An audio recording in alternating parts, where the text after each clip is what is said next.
Hey, all month we've been talking about this file, or in our day it was a piece of paper, but just a few facts and stats about you and I that really sort of define our lives. We call it a resume, and it's just basically your name and address. I can't see anybody.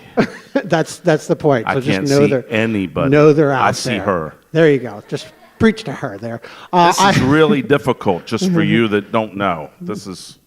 But we're going to make it look really easy. And I do have someone with me this morning, and you might know Jerry, but I thought since we were in this resume series and we're talking about this file that defines our life, I asked Jerry to sort of interview with us, and I'll tell you that he sent me his resume, but I think it was more than 7 pages if we would have added all of it. You said everything.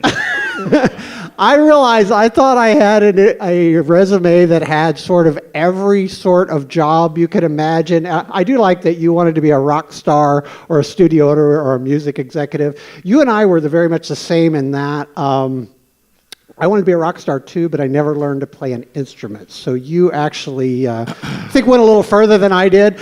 He would come to a gig with like musical instruments and skill and knowledge, and I always came with a briefcase, and it looked like it had stickers on it. It looked really cool, and it had an extra black T-shirt and M&Ms. That was it. So we called you guys posers. we did pretty well with that. Posers. Yes. And you look great, though. A really good perm. Thank you. Thank you very much. Very stylish, by the way. Anyway, I see on here that you went to Votech. Why did you go to Votech? I went to Votech for 2 reasons. I thought they were very important at the time. One was to get out of a half-a-day school. That's very important. I like that. And the other was if my amplifier broke down, I thought that if I knew how to do electronics, I could fix it. I like that. You were thinking back then. But the interesting thing I see on your resume is, I don't know if most of you know this. I've been calling Jerry the mayor of North York ever since I've known him. But he is actually, this is our mayor. So you should probably call him. Thank you. Thank you. I like to call him Your Majesty. That's the way I roll. But so this is actually the mayor of North York, and I'm not sure they all turned up at the election, though.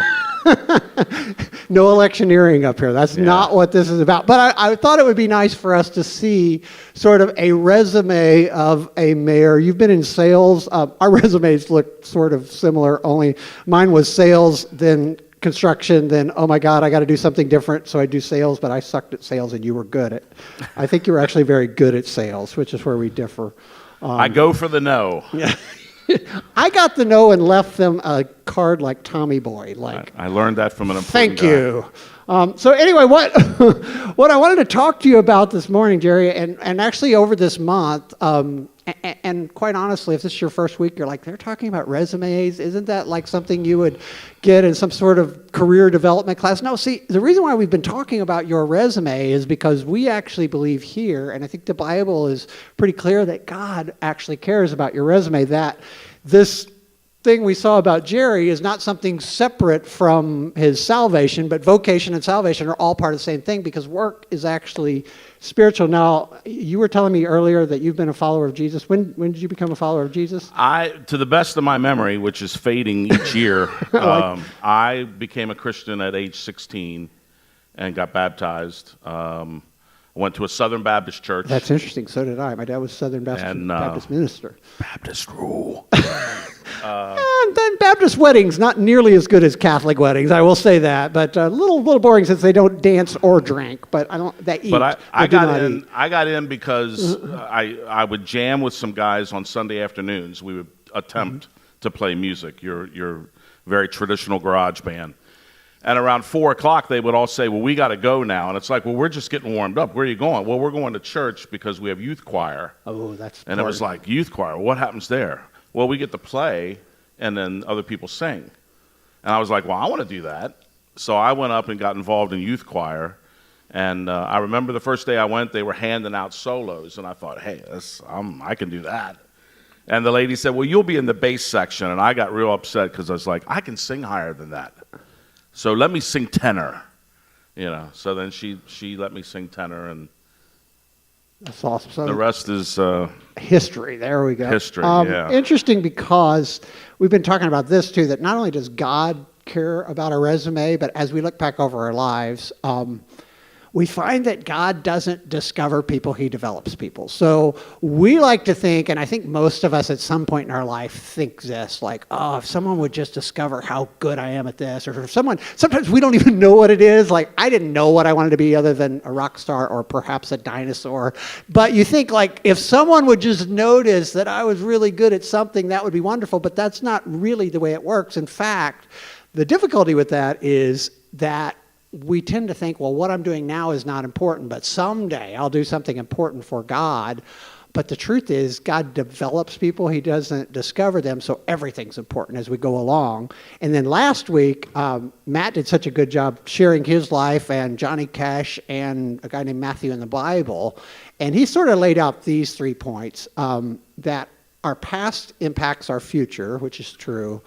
And our past transgressions don't define us, which is really important for, have you made a couple mistakes over the year? I've sinned a lot. I'm up to 3. Up to 3, that's good. I was afraid you were going to do the Donald Trump. I've never had to ask for anything forgiveness, and this would be a really weird interview, but you're looking at 2 sinners. We're not going to like arm wrestle over who's the worst sinner, but I would win. But our past transgressions don't define us, and I think this is what we're doing today, hopefully, is our past can actually help others. Now, here's the thing about that, and I think that's fantastic and true, and Matt did a great job laying out this, but I want to tell you something even, I think, better if you're selfish like me.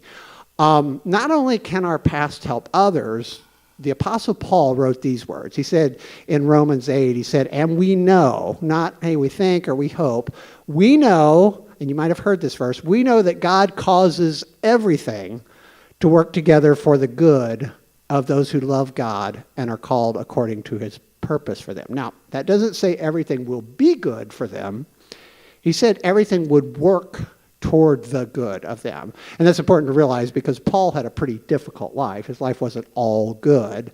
But we're here this morning to kind of talk to Jerry and I about how that can be true, that even the things that you think are bad could turn out to be good for those of us who love God and are called according to his purpose. Now, you probably expect, and we've got a million stories about how that's happened for Action Church. We're going to try to restrain ourselves a little bit. You've probably heard the story. Jerry was one of the guys at the table. He's been here since the very beginning. I didn't know he would be the mayor of North York at that time. Nor did I. But I actually met with Jerry before Action Church ever started, and I made a big impression on you, you told me. You did. You came dressed, prepared for a serious meeting. Yeah, I remember that. I didn't obviously take it seriously enough because I think I was covered in paint. Paint, yeah. And we sat down and ate, and you just said the other day, you're like, you know you hum when you eat? And I go, yes, I know. I can't stop. Oh, it's a nom, nom, nom, nom, nom, nom, nom. Yeah, let's... Don, and tell me about what you want to do. Nom, nom, Yeah, nom, nom, nom, nom. I come from a large family, ate like I just got out of prison. But we sat down. It was you and I and Steve. So we won't tell this story much because we've told it before. But honestly, sat down at a table with Jerry, who would later be the mayor of North York, and Steve, who owned Club 19 at that time and ended up providing this building for us. So it was my best meeting. I just didn't know it at the time, or I would have done a lot better job, I think. But we've seen that through the years, haven't we? That things that started out for the church to be bad actually turned out, like, I'm here this morning talking to you because I got fired from my other church. Like, I'd still be preaching to them, but they took my keys away and said, you can't be here anymore. Don has left the building. No, that's not true. They sent me out of the building and handed me my box. But we've seen that before, like, it seemed like every step, like when Fat Daddy, we started at Fat Daddy's nightclub, and when it became apparent that I didn't do a great job negotiating the rent because we couldn't afford it, you know, you were there, and you have to tell that story really quickly. You basically were ready with the next place. Well, I'm sorry, Steve and Stephen. Don had explained that the finances were getting tight and we needed to find another place. Plus, the audience was growing, so it needed to be a bigger place. And I had been friends with Stephen and Steve for quite a while. And I knew they had a nightclub that they had things going on Friday and Saturday, not on Sunday. So I went over and we started talking and sort of negotiated the rent. And I negotiated the rent for $100 less than what I was allowed to. So sorry about that. Yeah, thank you.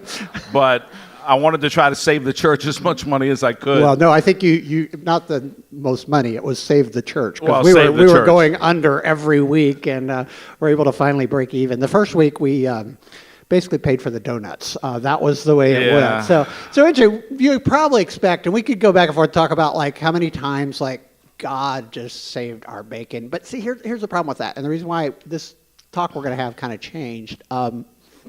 I think you kind of expect that out of two guys up on stage in a church service. You know, you kind of expect us to go, well, God has blessed this church. And it's obvious and it's true, but it's still easy to sort of go, well, that's church, but I don't know if this everything counts in my life. You know, like, Don, that's nice that God has cared for Action Church, and I'm part of that, and I'm thankful for that, or I don't care about that. Whatever you're thinking right now, but does everything mean everything when it comes to my life, when it comes to my resume, when it comes to that job I didn't get, when it comes to that I didn't get into the college I want, or I dropped out of college, or hey, I've got that stint in prison, and I don't like talking about that on my resume. Any of those things, can God use everything for our good? Now, Jerry told me a story, and it's going to be fun because we get to talk about this place as... You realize this has not always been a church, right? Like this has been a nightclub. So Jerry has a story that's pretty interesting because to kind of set this up, when we moved here, two things that, you know, are just so powerful beyond like being given this building is the fact that Jerry being the mayor was awesome because I've been in a lot of situations. Churches are not generally sort of welcome to communities. In fact, you and I experienced this when we were looking for a place after we left Club 19. Like, it's pretty difficult to place a church in any community. You can have a bar, but we really don't want a church here. Yeah, it's interesting. Like, churches are not super welcome. And so the fact that God had kind of, I believe, put you here as mayor to sort of introduce us and to, we have a great cooperation with North York, and I think we're just starting. North York loves you. And we love North York, and it's a love fest. Isn't that beautiful? Everybody hug now. Yeah, but I mean, we have the ability that most churches don't. Like, you've already seen that at, you know, the 4th of July and Halloween. Like, we'll get to be part of serving in this community, not like, oh, we have to do our own thing, or that we can be part of this community celebrating and serving this community. And guess what, gang? We're just getting started. So I have no doubt that God sort of placed you in that position to prepare for that. I mean, but here, this isn't the first time you've tried to be mayor, right? I want you to tell the story because I think it's interesting because it involves this building as well. Well, it does. Many years ago, I was heavily involved in doing management for bands. I had an independent record label. I don't think you even put that on your resume. There were so many things. Yeah, that was on page 9. Oh, I'm sorry. Okay, go ahead. But as part of doing the whole band promotion thing, I was always looking for new venues where the bands could play and where we could get the most promotion. This used to be the North York Bar and Grill, and the original bar and grill stopped just on the other side of that wall. When that was sold, the new owners started to build this section that we're in now. And I happened to come up here one day, and I got talking to them, and it was 2 young guys, and they were very excited about what they wanted to do. Roughly what year is this? Is this 90s? This 80s? is 90s. Okay. Yeah, this is early 90s. And they were going to bring in national acts, which they did. I got to see Blue Oyster Cult sitting right up in the what used to be the VIP section, and got to hang out with Lemmy from Motorhead. Motorhead played here. Wasn't Lemmy down in our nursery? Lemmy was in the nursery. He was hanging. Ace of Spades. That's awesome. He was hanging in the nursery green room. Yes. So there were a lot of groups. Not a lot of churches can say that, so I just wanted to throw that in. Like, that sets us we've apart had Lemmy right from Motorhead in our nursery. Well, actually, don't be worried, parents. Not while there were children in there. It was years ago. Go ahead. I'm sorry. I'm derailing. No, it's okay. So anyway, there were always opportunities to bring the bands in, and we would do showcases, and maybe on a particular, like the Saturday night after Thanksgiving was always a big one, and people would bring food in for the food banks, and we'd have a lineup of maybe 5 or 6 of my bands, and they would all play, and the newspaper would come and cover it. So it was a win-win. The club got a full house. We got a lot of exposure in the newspaper and sometimes on television. And the food bank usually got a pretty large truck full of food. It's interesting, though, and I'm going to stop derailing you. I won't. I'm just lying. Preachers lie. But, you talk about that experience even there. If I could flash forward, when we first started Action Church, you were the one who had the connections then from over the years doing things like that we had 2 news crews at our very first service over at Fat Daddy's, which was just amazing. And we had no money for advertising at all. And that's really how most people heard about us. So just kind of flash forward, it's neat how God used that. But go ahead. Well, and that comes back, the one thing I've learned, as I've gotten to be an old guy, as Josiah always reminds me, your perspective changes. There's things that we see as a young person, and we only look so far, and we can only see so much, and our future only seems to be so big or so limited or whatever the case may be. But as you get older, your perspective really starts to change, and you begin to see things and dream about things. And God's perspective is way up here. So when we're just trying to see what's over the next little hump in the road, he sees the whole thing. It's kind of like that aerial view that Josiah did when he showed everybody and introduced everybody to what this was going to be. Once you get up and you see what God sees, your perspective is unlimited. Mm-hmm. And I think as Christians, we sometimes struggle to realize, even though times are really tough right now, our perspective and what God sees is not what we see. So we just have to have faith to keep walking and keep going over that next hill. And that sort of happened in this because I got to be good friends with the owners here, and I decided I wanted to run for mayor.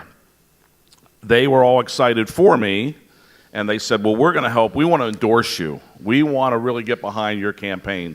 Now, there's not much you can do in North York. You're limited to how much money you can spend. Did you have... I still have posters, by the way, for anybody who would... What sort of jet did you get? Was it like Air Force One or a little smaller? I hardly had a Cessna. Oh, well, that's rough. Yeah, G.I. Joe, Yeah. But we went down to the polling place that particular day, and we hung out, and we were handing out the little cards, vote for Jerry, and this, that, and the other. And as it turned out, I lost by 3 votes. Oh, man. Yeah, it was, and my wife didn't vote that year. Oh. Which notice he still remembers that. I remind her of that I think Michelle would have voted for the other guy if I were running for mayor, so that would have even been worse. Like, oh, honey. So the next day, my wife's reading the paper, and she's saying, you lost by 3 votes. That's really a shame. And now, at the time, that had to be devastating. I was not. Once I found out she didn't vote, I was really upset. Yeah. Yeah. But a couple weeks later, my perspective changed because there was an article in the paper that the 2 young men that owned this club had just been indicted on cocaine trafficking. And they subsequently went to prison for that. And had I won, I would have been endorsed in a very public way by 2 convicted cocaine dealers. Yeah, I can imagine. Which tends to ruin your credibility, unless you live in Chicago, maybe. Or, certain places, maybe. But, so what turned out to be a very sort of disappointing situation turned out to really be a saving situation because I'm sure, as I said, credibility-wise, what little I do have would have been completely ruined had I had that kind of an association and it be that in that public. And I think it's interesting, too, and the reason why I wanted you to tell that story is, number one, what a great example of be careful what you wish for, or if I want to go all Garth Brooks on you, thank God for unanswered prayers, but that had to be hugely disappointing. And then you must have thought after that, well, I guess this whole mayor thing just isn't meant to be. Isn't meant to be. And I remember what my stepson always says, you show me your friends, I'll show you your future. Yeah, that's very true. So you had to think So that was ringing a bell. It's like, wow. So it's interesting, and I think you guys will find this in your lives if you haven't already, that so many times, we read these scriptures and we say, everything working together for good. And we get the idea that two things should happen out of that. Either God sort of change our resume, and we pray silly prayers like that. And I've done it like, hey, God, I know that happened, but if you could just take care of that. And we kind of want God to be a time machine. Like we'd love it if God showed up in a DeLorean with the weird scientist hair and said, hop in and we can go back in time. But that never happens. Forgiveness is not a time machine. I say that all the time. But on the other hand, you had this desire to be mayor, and yet here you are. Today, that came true. Same thing with your desire was always to play music, and something Jerry didn't mention, some of you don't even know, like Jerry is he's a professional musician, still travels around, still gets paid to play music, even in his 40s. And who thought you'd still be playing in your Who would have thought in my 40s? We were all certain, like, we'll be dead by 40. And now here you are in your early 40s, and you're able to still do that. Did I say I love you today? Okay. He is the mayor, and I really, so I was thinking about a couple other, and we don't have a ton of time, but I know even recently you had a real estate deal where when I've met you, like, you had nothing but, like, classic cars. In fact, I remember taking my parents over to see your car collection and my jaw dropped. And then you had a situation where you kind of changed your mind through some difficulty at an auction, you said, and started selling your cars and buying real estate. And even in that, I think the story is that I'd love for you to tell the story even of how you got your current shop there on George Street, and what came with that, sort of the ministry opportunities and... Well, I've had music stores on and off for about 35 years. The store that I have now is my 7th store, which sounds really impressive until you realize that 6 of them failed. Oh, I was thinking you had 7 locations. No, I know. 6 of them went out of business. Yeah. So, but, being the dedicated, hard-headed person that I am, which is another way of saying too stupid to learn, I just kept going back and doing it over and over again. Almost to the point of crazy. You keep doing the same thing and expecting a different result. Yeah, I would. But this time around, some things changed. I thought, if I got a location up on George Street where there's a lot of visibility, and if I somehow could own the building, then I couldn't have landlords throw me out, which is what happened in 3 occasions. I couldn't have landlords raise the rent to the point where I couldn't afford it, which happened on 2 occasions. And maybe with enough visibility, people would walk in the door, and I would actually have customers, which I didn't have on 7 occasions, 6 occasions. Hey, you fall down 6, get up 7. That's a win, I think. Keep getting up. That's it. So I asked around about a location, and a friend of mine said, well, the old Wolfgang shoe store is empty, and I'm pretty sure the lady wants to sell it. So I met with her real quick, and she was very motivated to sell. The building looked like a bomb had gone off inside. The last tenant had literally ripped out everything. Ceiling lights, wall fans, just everything. So we bought it under the pretense that we take it as is, no guarantees, and I'll renovate it, and that's it. So that's what we did. And sort of the end of the conversation, she said, oh, one other thing I need to tell you. There's rooms upstairs, and they're rented out. And right now you've got 3 people who live there. So, we sort of hope that maybe you don't kick them out.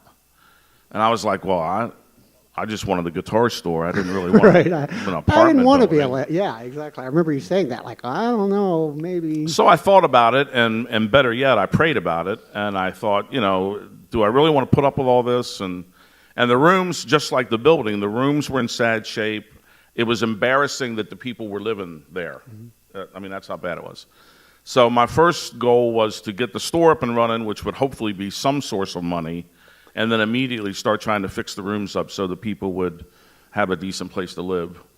And bought a lot of furniture from a friend of mine, which helped. And I sort of, without wanting to get into it, I had sort of a ministry thrust on me. That's what I've noticed. Like, it's more like being it's almost more like being an RA at a dorm than it is a landlord. Almost, yeah. Because these are people that are in a room, not an apartment. They're in a room. And they're in a tough spot. And I've seen you dealing with that over the last year. It's amazing kind of how that... They all, if you stop and think of anybody who's content to live in a 10 by 12 room, share a bathroom, have your TV, kitchen, and little refrigerator in the room, that sort of tells you, you're dealing with people who don't have a lot of options.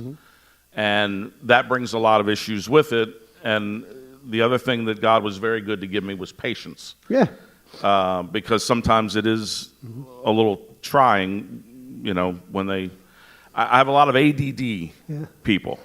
Yeah. And they want to explain to you that the trash isn't exactly where it should normally be on the sidewalk. So someone is going to need to go out and move that bag of trash over because it's not exactly where it was last week. And if it's not where it was last week, the trash guy might not pick it up. And if he doesn't pick it up, we're going to have 2 bags of trash next week. And if we have 2 bags of trash next week, they may not get them in the right place and they won't take them at all.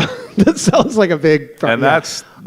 yeah, and it's interesting, though, you say, like, and I just wanted to throw the story in, and we're sort of short on time, but just the idea that you didn't expect that.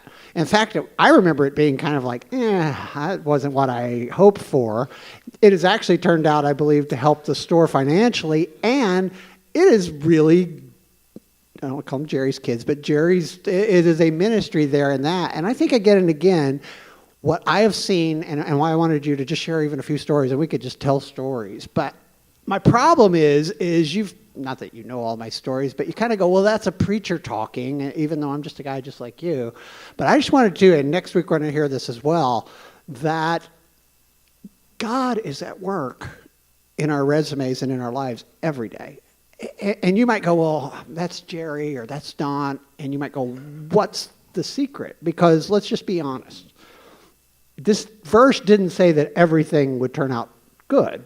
No, and it doesn't always mean that God's going to give you everything you want. Exactly. In fact, or think you want. It often does. And in fact, the reason why I wanted to kind of sum this up with this is there's sort of a condition in this. And I hear people use the first part of the verse all the time. They go, well, everything turns out for good. And I go, oh, that's not from the Bible.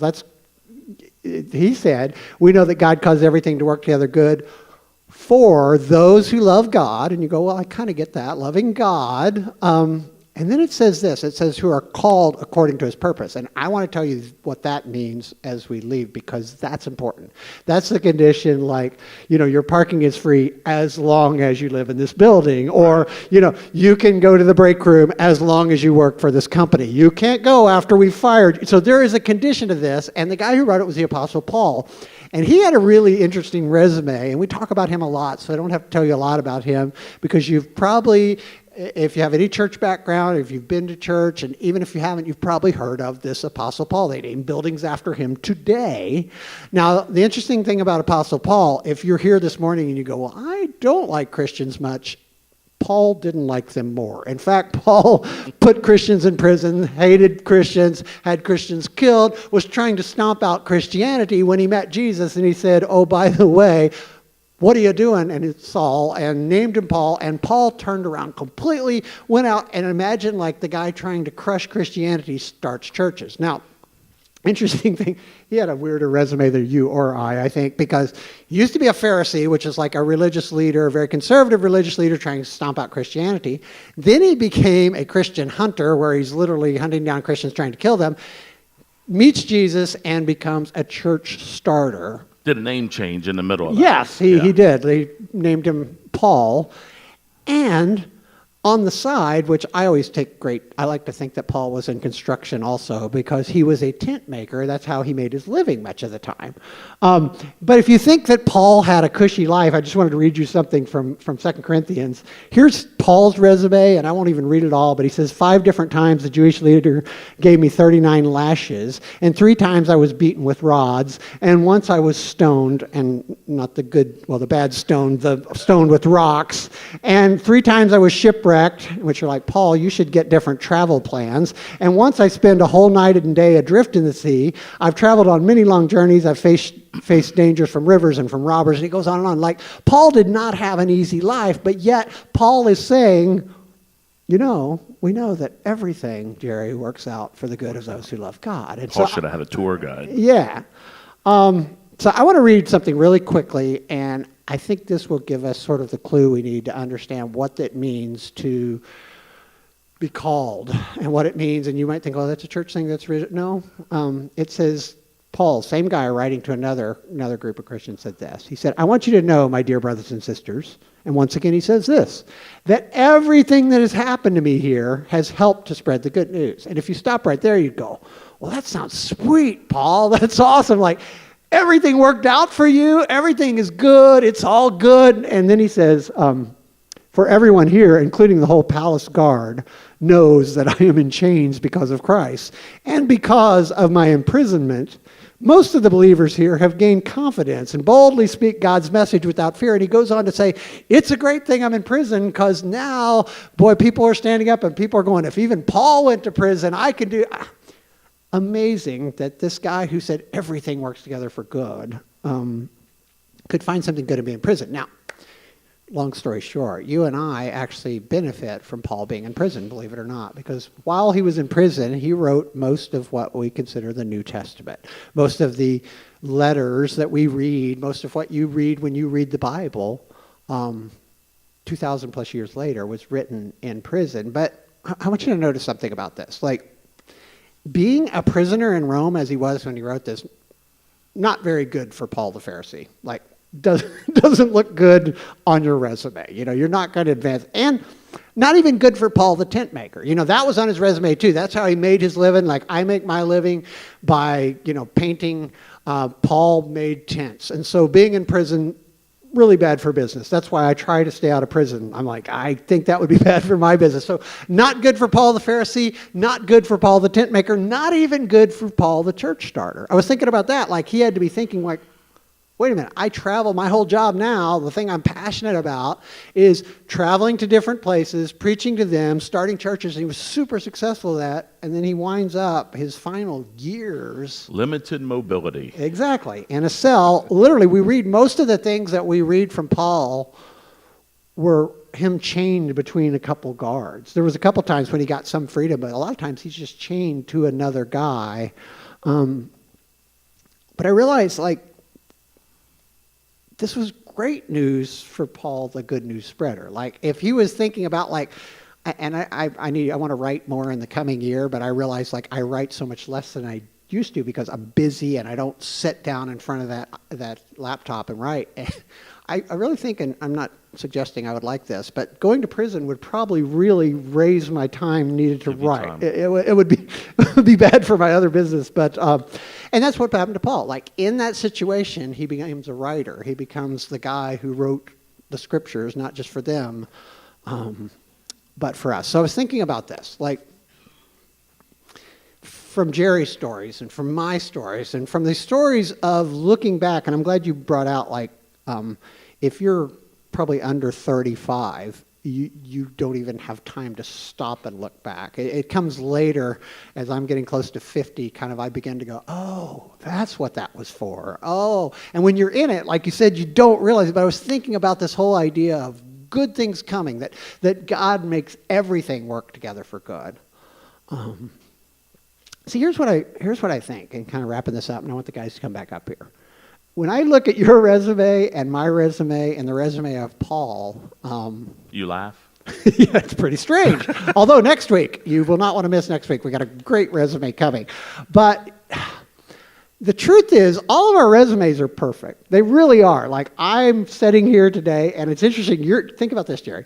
I was thinking about how weird this is and how only God...